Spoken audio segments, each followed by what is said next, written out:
आज हम विश्राम की बेला में प्रवेश करने वाले हैं। चलते चलते इस दास का आपसे बस एक ही निवेदन है, जितना अधिक से अधिक हो इस मानव जीवन में भगवान का नाम ले लेना। क्योंकि देखो,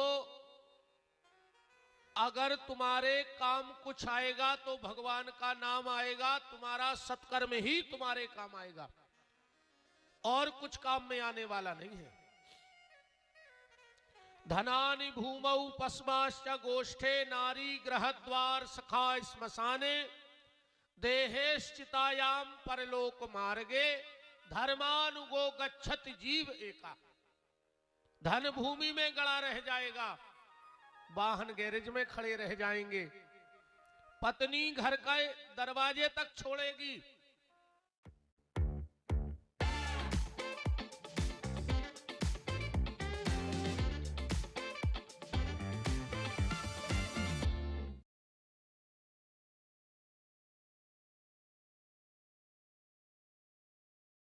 नातेदार रिश्तेदार शमशान तक साथ देंगे, और ये शरीर तुम्हारा चिता तक साथ जाएगा, पर अंत में जो साथ जाएगा वो तुम्हारे द्वारा किया हुआ कर्म ही तुम्हारे साथ जाएगा।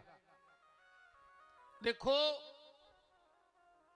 जिंदगी दो प्रकार की है। बात को ऐसे समझना, कपड़ा चूहा भी काटता है और कपड़ा दर्जी भी काटता है। काटता है कि नहीं काटता?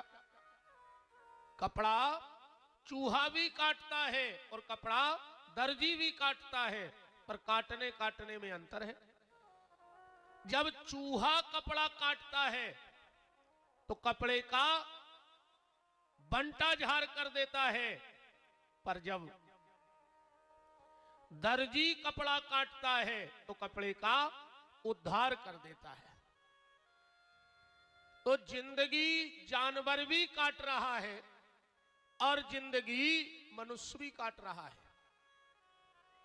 पर कोशिश करना कि हमारी जिंदगी तमाशा ना बन जाए, हमारी जिंदगी तीर्थ बन जाए। हमारी जिंदगी तमाशा ना बने। वो जिंदगी है जिंदगी जो जिंदगी हो काम की, वो जिंदगी क्या जिंदगी जो रह जाए खाली नाम की। उस जिंदगी का कोई भरोसा नहीं है। इसलिए अच्छे काम करते रहो।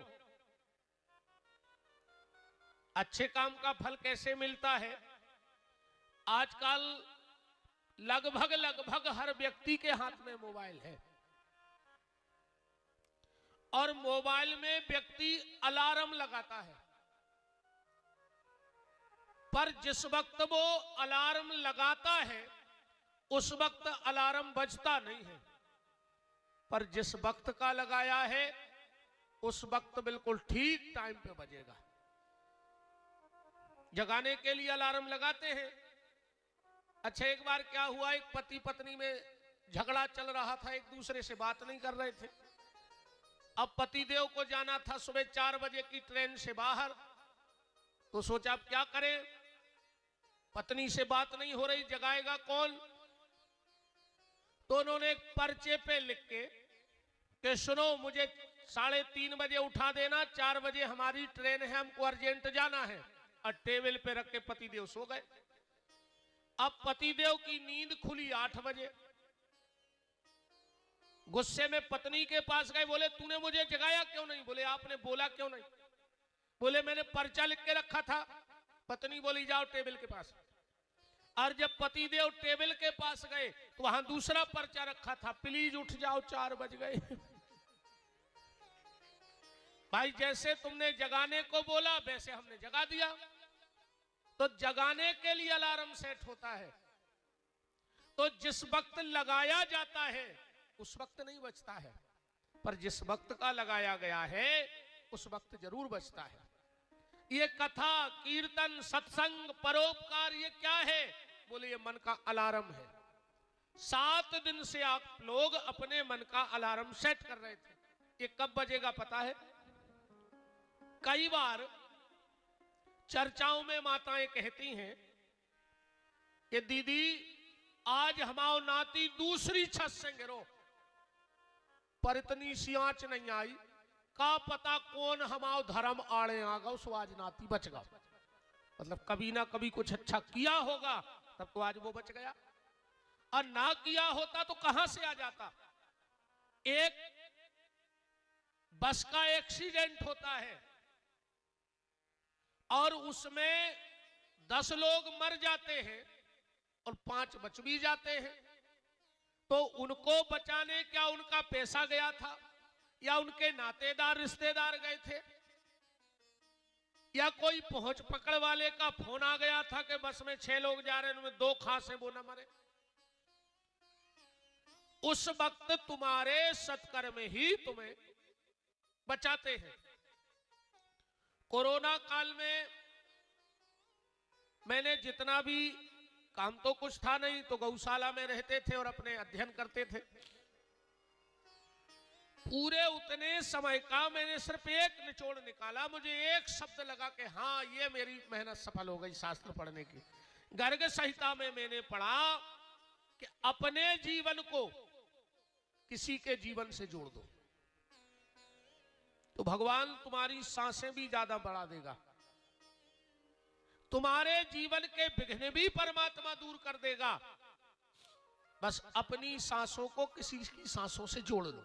मतलब एक नियम बना लो कि हमें 1 मुट्ठी चावल चिड़ियों को डालना है रोज, हमें एक कुत्ते को रोटी डालना है, हमें एक गैया को रोटी देनी है। बस नियम बनाओ, एक नियम ऐसा बना लो कि तुम्हारी आने वाले जीवन की अल्पे भी दूर हो जाए, अपने से किसी को जोड़ो, क्योंकि अपना पेट भरना कोई बड़ी बात नहीं है। अपना पेट तो सुअर का बच्चा भी भिष्टा खा के भर लेता है, और तुमने अगर मनुष्य तन प्राप्त किया और अपना पेट भर लिया, और मैं आपसे एक हाथ जोड़ के एक और निवेदन कर रहा हूं, आपके घर में कोई पैसा मांगने आए, मना कर देना, तुम्हें देना है नहीं देना ये तुम्हारी इच्छा है। तुम्हारे घर के दरवाजे कोई कपड़ा मांगने आए, तुम्हें देना है नहीं देना ये तुम्हारी इच्छा है। कोई सोना चांदी कोई वस्तु मांगने आए, तुम्हें देना है कि नहीं देना ये तुम्हारी इच्छा है। पर अगर तुम्हारे घर के दरवाजे कोई रोटी मांगता हुआ आ जाए और तुम 1-2 दिन से भूखे हो और मात्र 1 रोटी तुम्हारे घर में हो, तो 1 दिन की भूख तुम और सह लेना, पर वो 1 रोटी सामने वाले को जरूर दे देना। कभी